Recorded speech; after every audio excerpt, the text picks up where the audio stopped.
किसी ने भी क्या खूब लिखा है, उम्र थका नहीं सकती, ठोकरें गिरा नहीं सकती। अगर जिद है जीतने की तो हार भी आपको हरा नहीं सकती। हाय गाइस, ये कहानी भी कुछ ऐसी ही है। कहते हैं ना, जिंदगी का नाम ही आगे बढ़ना है। पुरानी बातों को भूलकर जिंदगी को जीना ही एक जिंदगी है। ये कहानी है एक लड़की की। एक दिन एक प्रोफेसर क्लास में पढ़ा रहे थे। क्लास के सभी छात्र बड़ी रुचि के साथ उनका लेक्चर सुन रहे थे, उनके पूछे गए सवालों का जवाब दे रहे थे। लेकिन उन सभी में एक छात्र ऐसा था जो चुपचाप बैठा था, गुमसुम बैठा था।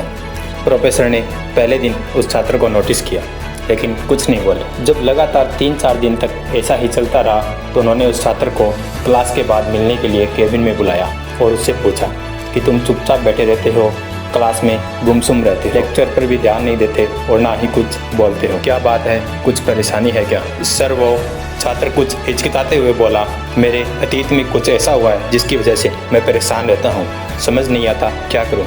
प्रोफेसर भले व्यक्ति थे, उन्होंने उस छात्र को शाम को अपने घर पर बुलाया। शाम को जब छात्र प्रोफेसर के घर पहुंचा तो प्रोफेसर ने उसे अंदर बुलाकर बैठाया। फिर खुद किचन में गए और शिकंजी बनाकर लाए। उन्होंने जानबूझकर शिकंजी में नमक ज़्यादा डाल दिया। फिर किचन से बाहर आकर शिकंजी का गिलास उस छात्र को देकर कहा, ये लो शिकंजी पियो। छात्र ने गिलास हाथ में लेकर जैसे ही उसे थोड़ा सा पिया, अधिक नमक के स्वाद के कारण उसका मुंह अजीब हो गया। यह देखकर प्रोफेसर ने पूछा, क्या हुआ, शिकंजी पसंद नहीं आई? नहीं सर, ऐसी कोई बात नहीं है, बस शिकंजी में नमक थोड़ा ज़्यादा है, छात्र बोला। प्रोफेसर बोले, अरे अब तो यह बेकार हो गया, लाओ गिलास मुझे दो, मैं इसे फेंक देता हूँ। प्रोफेसर ने छात्र से गिलास लेने के लिए अपना हाथ आगे बढ़ाया, लेकिन छात्र ने मना करते हुए कहा, नहीं सर, बस नमक ही तो ज़्यादा है, थोड़ी चीनी और मिलाएंगे तो स्वाद ठीक हो जाएगा। यह बात सुनकर प्रोफेसर गंभीर हो गए और बोले, सही कहा तुमने, अब इसे समझ भी जाओ।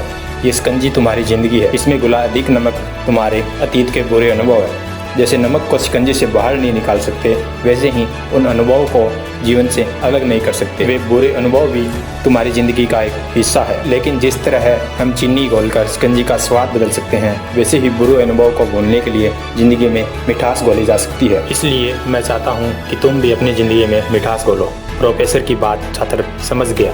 उसने निश्चय किया कि वह बीती हुई बातों को सुनकर परेशान नहीं होगा, उनके बारे में नहीं सोचेगा और अपनी लाइफ खुलकर जिएगा। ये कहानी सुनकर आप समझ चुके होंगे कि मैं आपको क्या बताना चाह रहा हूँ। अपनी ज़िंदगी भी उस छात्र की ही तरह है। ये छोटी सी कहानी अपने आप में बहुत कुछ सिखाती है।